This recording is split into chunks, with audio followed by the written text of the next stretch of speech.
Hello കൂട്ടുകാരെ, നേരെ നമ്മുടെ വിശേഷത്തിലേക്ക് അങ്ങോട്ട് പോയാലോ? അങ്ങനെ ഇന്നത്തെ വിശേഷത്തിൽ ആകെപ്പാടെ തകർന്ന് തരിപ്പണമായി നിൽക്കുകയാണ് രേവതി. വേണു അനാമിയും കൂടെ എന്ത് ചെയ്യണമെന്ന് അറിയത്തില്ല. ലൂസ് മോഷൻ കാരണം പോകും വരും, ഇത് തന്നെയാണ് പരിപാടി. കുറെ സമയമായി കഴിഞ്ഞപ്പോഴത്തേനും 3 പേരും അങ്ങോട്ട് മടുത്തു. അപ്പോഴേക്കും വേണു വന്നിട്ട് പറഞ്ഞു, എന്റെ മോളെ എനിക്ക് വയ്യ, ഒരു നല്ല തിരിച്ചടികള് അവർക്ക് കൊടുക്കണമെന്ന് കരുതിയിരുന്നാന്ന് പറയണം. ഇവിടെ രേവതി അത് ശരിയാ, പക്ഷേങ്കിൽ തിരിച്ചടി കിട്ടിയതോ നമ്മൾക്കും ആയിപ്പോയെന്ന് പറയണം. അന്നാമയോട് ഇനിയിപ്പോ എന്ത് ചെയ്യാൻ പറ്റും? അവരെ ഒരു പാഠം പഠിപ്പിക്കണം വെച്ചാ ഇതിങ്ങനെ വെറുതെ വിട്ടിട്ട് കാര്യമില്ല. ഇങ്ങനെ പോയിട്ടുണ്ടെങ്കിൽ ഉണ്ടല്ലോ അവളുമാർ നമ്മളൊരു പാഠം പഠിപ്പിക്കുന്നു പറയണം. വേണു പറഞ്ഞു, അതിനായിട്ടുള്ള പരിപാടിയെല്ലാം നമ്മൾ കാഴ്ചവെച്ചേ, പക്ഷെ എന്ത് ചെയ്യാൻ പറ്റുമെന്ന് ചോദിക്കാണ്. അനാമയ്യ പറഞ്ഞു, അതെ അച്ഛന് വാങ്ങാൻ വെച്ചിട്ട് മയമുള്ള സാധനം വാങ്ങിക്കാൻ മേലായിരുന്നു. ഇത് മനുഷ്യനാണ് ബാത്റൂമിൽ മുഖം മുട്ടിട്ട് ഒരു രക്ഷയില്ല. എത്രന്ന് വെച്ചാ മനുഷ്യന്റെ ശരീരത്തിൽ ഇപ്പം ജലാംശം ഇല്ലാത്തൊരവസ്ഥയായി തീർന്നിരിക്കുകയെന്ന് പറയണം. വേണു പറഞ്ഞു, ഡേ മോളെ നീ വിഷമിക്കണ്ട കേട്ടോ. എന്താണ് നമ്മൾ ഇതിന് കൂടിയ വലിയൊരു പരിപാടിയായിരിക്കും, പണിയായിരിക്കും ഇനി അവർക്ക് കൊടുക്കാനായിട്ട് പോകുന്നത്. അയ്യോ എനിക്ക് നിൽക്കാൻ പറ്റുന്നില്ല. അല്ല മോളെ, പുറത്ത് എവിടെ ബാത്റൂം ഉള്ളതെന്ന് നിൽക്കണം. അതെ അവിടെ ഉണ്ട്. പെട്ടെന്ന് വേഗം അങ്ങോട്ട് പോകാൻ തുടങ്ങിയപ്പോ രേവതി പറഞ്ഞു, അയ്യോ ഞാനും കൂടെ വരാം എന്ന് പറയണം. പിന്നീട് 3 പേരും 3 വഴിക്ക് ഓടുവാണ്. കാരണം നിൽക്കാൻ പോലാത്ത അവസ്ഥയായിരുന്നു. അതുപോലത്തെ ബുദ്ധിമുട്ടുകളായിരുന്നു 3 പേർക്കും. പിന്നീട് ആകെപ്പാടെ വിഷമിച്ചിങ്ങനെ അനാമയെ നിൽക്കുകയാണ്. അനാമയെ നിൽക്കുന്ന സമയത്താണ് അനാമയുടെ അരിയിലേക്ക് ദേവേനി ജാനകിയൊക്കെ ക്ഷേത്രത്തിൽ പോയിട്ട് അങ്ങോട്ട് വരുന്നേ. അങ്ങനെ അവരെ കണ്ടു കഴിഞ്ഞപ്പോ തന്നെ ദേവേനി പറഞ്ഞു, അല്ല മോളെ എന്ത് പറ്റി? അതെ അച്ഛനും അമ്മയൊക്കെ പറഞ്ഞു മോൾക്കും ഇവിടെ സംഭവിച്ചിരിക്കുന്ന കാര്യങ്ങളൊക്കെ എന്താന്ന്. എന്ത് ചെയ്യാനാന്ന് പറ, ഇവിടെ വേറെ ചിലരുണ്ടല്ലോ അവര് പറ്റിച്ച് പണിയാന്ന് പറയണ. ആണോ മോളനേക്ക്? അതേനെ, ആ നവ്യുണ്ടല്ലോ അവൾ എന്റെ മുഖത്ത് നോക്കി പറഞ്ഞ ഞാൻ നിനക്കിട്ട് പണി തന്നാന്ന് എന്റെ വീട്ടുകാർക്കിട്ടും, അതുകൊണ്ടാ വല്യമ്മേ, അല്ലാതെ മറ്റൊന്നും അല്ലാന്ന് പറയണ. എന്തായാലും മോളെ അവരിങ്ങനത്തെയൊക്കെ പണി ചെയ്യുമെന്ന് ചോദിക്കാം. ചെയ്യും വല്യമ്മേ, വല്യമ്മയ്ക്ക് അറിയത്തില്ലാത്തോണ്ടാന്ന് പറയാ. ജാനകി പറഞ്ഞു, ഒരു പക്ഷെ മോള് വന്നതിന് ശേഷം അവർക്ക് അങ്ങോട്ട് സഹിച്ചിട്ടുണ്ടായിരിക്കില്ല. അതുകൊണ്ട് മോളെ ഈ വീട്ടിൽ നിന്ന് അടിച്ച് പുറത്താക്കാൻ വേണ്ടിട്ട് ചെയ്ത പരിപാടിയായിരിക്കും എന്ന് പറയണം. അതെ അമ്മേ, അതുകൊണ്ട് മാത്ര ഞാനിവിടെ താമസിക്കുന്ന അവർക്ക് ഇഷ്ടമില്ല എന്ന് പറയണേ. അപ്പൊ തന്നെ അച്ഛനും അമ്മയൊക്കെ നോക്കി നിൽക്കുക നിങ്ങൾ വരാൻ വേണ്ടിട്ട്. എന്തിനാന്നറിയാവോ? ഒരു പക്ഷേങ്കില് എന്നെ ഇവിടെ നിർത്തണോ അത് കൂട്ടിക്കൊണ്ട് പോകണമെന്നൊക്കെ അറിയാൻ വേണ്ടിട്ട്. എങ്ങനെയാണെങ്കിൽ വിശ്വസിച്ച് എന്നെ ഇവിടെ എങ്ങനെ നിർത്തിയിട്ട് പോകും? ഇതേ ഇവൾമാര് നീ പണി തന്നു, നാളെ ഇപ്പൊ എന്താ ചെയ്യുന്നത് പറയാൻ പറ്റില്ല. ഒരു പക്ഷേങ്കില് ഫുഡിനകത്ത് ചിലപ്പോ വല്ല വിഷവും കടത്തി തന്നിരിക്കും. അങ്ങനെ വന്നിട്ടുണ്ടെങ്കിൽ അവർക്ക് ഒറ്റ മോളാ, ഞാനല്ലേ ഉള്ളൂ. എനിക്ക് എന്തെങ്കിലും സംഭവിച്ചിട്ടുണ്ടെങ്കിൽ അവർക്ക് സഹിക്കാൻ പറ്റില്ല അമ്മേ. അതുകൊണ്ട് ഈ കാര്യത്തിൽ തീരുമാനം ഉണ്ടാക്കണമെന്ന് പറയാം. പോരാത്തന്നെ ആ നവ്യയുടെ വെല്ലുവിളി, അവൾ എന്റെ മുഖത്ത് നോക്കി എന്തൊക്കെയാ പറഞ്ഞെന്നറിയാവോ? എന്റെ ഈ വീട്ടിൽ നിന്ന് ഇറക്കി വിടാൻ വേണ്ടി കേസ് കൊടുത്താന്നൊക്കെയാ പറഞ്ഞെന്ന് പറയാം. ഇത് കേട്ട് ഇനിയിപ്പോ ദേവേനുണ്ട്, ഓഹോ അവൾക്ക് അത്രയ്ക്ക് അഹങ്കാരോ, അന്ന് അവളോട് അതൊന്ന് ചോദിച്ചിട്ട് എന്നെ കാര്യം ഒന്ന് കാണിച്ചു കൊടുക്കാന്ന് പറഞ്ഞിട്ട് ദേഷ്യപ്പെട്ട് അങ്ങോട്ട് പോവാണ്. ആ കൂടെ തന്നെ അനാമിക അങ്ങോട്ട് പോവാണ്. ആ സമയം ജയനും അജയനും കൂടെ മുത്തശ്ശനും മുത്തശ്ശിയുടെ അടുത്തേക്ക് വരുവാണ്. മുത്തശ്ശനാണെങ്കിലോ വല്ലാത്തൊരു വിഷമമായിരുന്നു. കാരണം ആദർശം മാലയിടാന്ന് അറിഞ്ഞു കഴിഞ്ഞപ്പോ എല്ലാ വർഷവും മാലയിടുന്ന, പക്ഷെ ഈ വർഷം അങ്ങനെയല്ലല്ലോ. കല്യാണം കഴിഞ്ഞിട്ട് ആദ്യമായിട്ട് ഹണിമൂൺ പോണെന്നൊക്കെ ആലോചിച്ചിരുന്ന സമയത്തല്ലേ മുത്തശ്ശി പറഞ്ഞ പാവം നയനമോള് രാവിലെ എഴുന്നേറ്റ വൈകുന്നേരം വരെ ആ കൊച്ചിനെ കുടുംബത്തിൽ പണിയാ. അത് പണി തീർന്നിട്ട് സമയമില്ല. ആ കിടക്കാൻ പോണ സമയത്ത് മാത്രം അത് ഒന്ന് ഇരിക്കണത് തന്നെ. പക്ഷേങ്കിലോ ബാക്കിയുള്ള എല്ലാരും ഇവിടെ വെറുതെ ഇരിക്കും. എന്നിട്ട് കുറ്റം മുഴുവൻ അവൾക്ക് ഉണ്ട് താനും. ഇപ്പാണെങ്കിൽ അവൾക്കൊരു സന്തോഷകരമായ നിമിഷം വരുവാന്ന് അറിഞ്ഞു കഴിഞ്ഞപ്പോഴത്തേനും തന്നെ ദേവേനെ കാണിച്ചു കൂട്ടിയതൊക്കെ കണ്ടോ.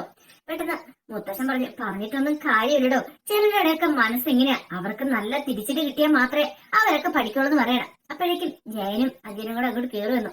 മുത്തശ്ശന്റെ കാല് തൊട്ട് വന്നിച്ച് അനുഗ്രഹം മേടിക്കുകയാണ്. അല്ല ആദർശ് വന്നില്ല എന്ന് ചോദിക്കും.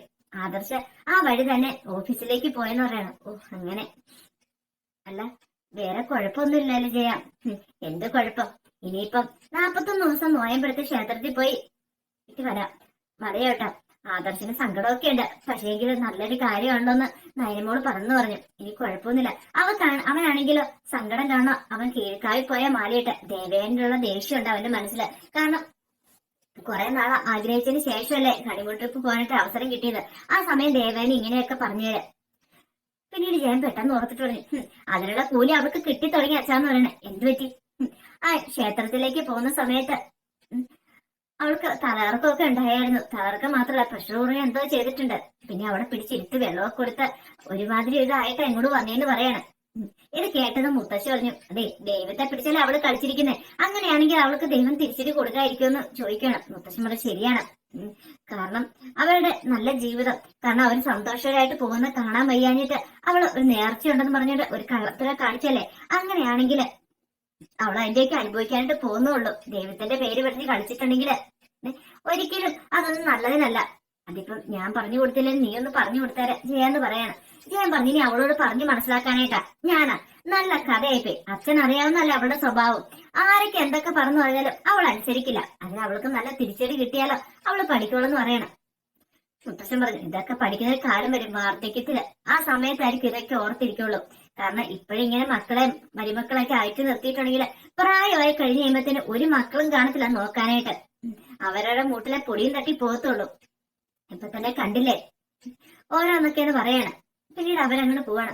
ആ സമയം നവ്യ ഇങ്ങനെ ഓരോന്നൊക്കെ ആലോചിച്ചിട്ടിരിക്കുക. അങ്ങനെ സന്തോഷിച്ചിരിക്കുന്ന സമയത്ത് ദേവേനയും ജാനകിയും അനമ്മയും കൂടെ ഒരു കൊടുങ്കാറ്റ് പോലെ അങ്ങോട്ട് വരുവാണ്.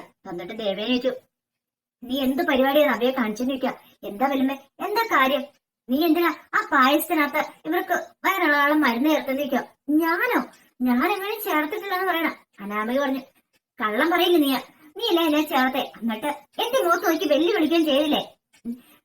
നീ അത് മാത്രല്ല കൊണ്ട് കേസ് കൊടുക്കാനും പറഞ്ഞിട്ടിരിക്കും. ദൈവമേ, ഞാൻ അങ്ങനെ പറയുമോ? ഞാനങ്ങനെ പറഞ്ഞിട്ടില്ല കേട്ടോ വല്യമ്മന്ന് പറയണം. ദേ നീ കള്ളത്തരം പറയണെന്ന് ജാനകി പറയണം. ഞാൻ എന്തിനാ കള്ളത്തരം പറയണം? അല്ലെങ്കിൽ തന്നെ സാമാന്യ ബോധത്തോടെ ചിന്തിച്ചൂടെ?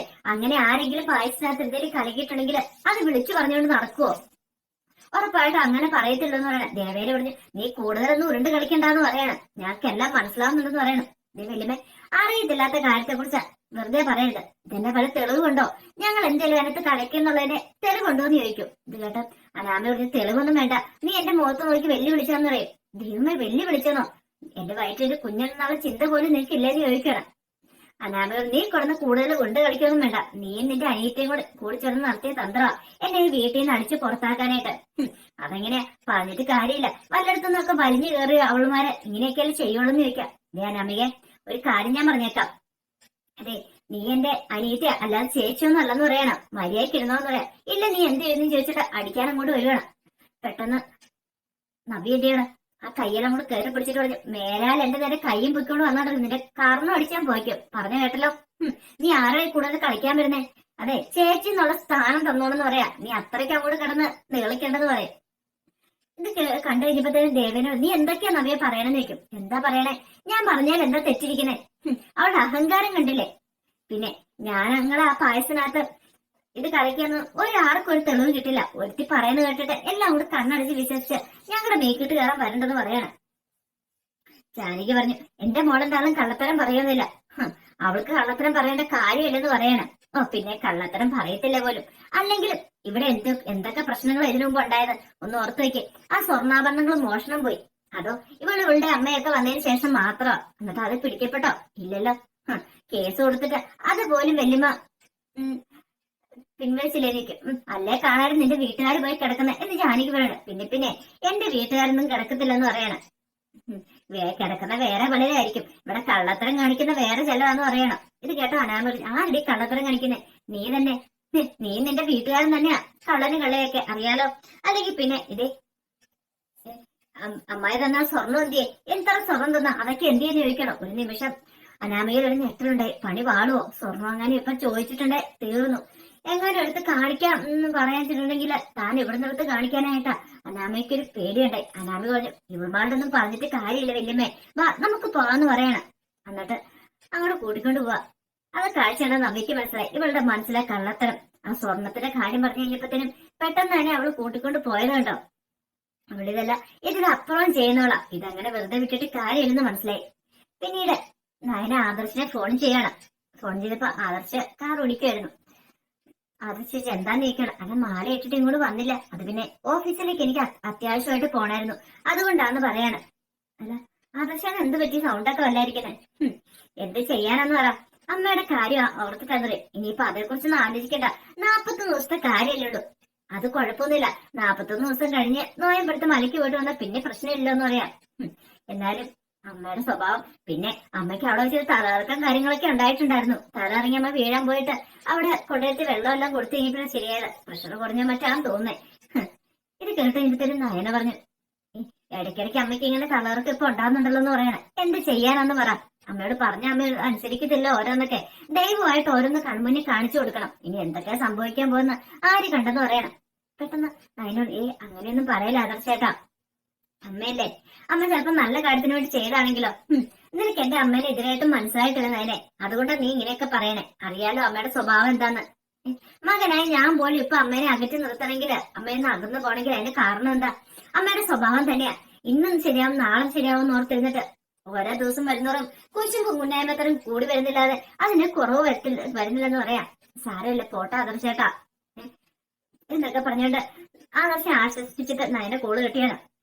ആ സമയം തകർന്ന മനസ്സോട് കൂടിയിട്ട് കനക വീട്ടിലേക്ക് എന്ന് കയറുവാണ്.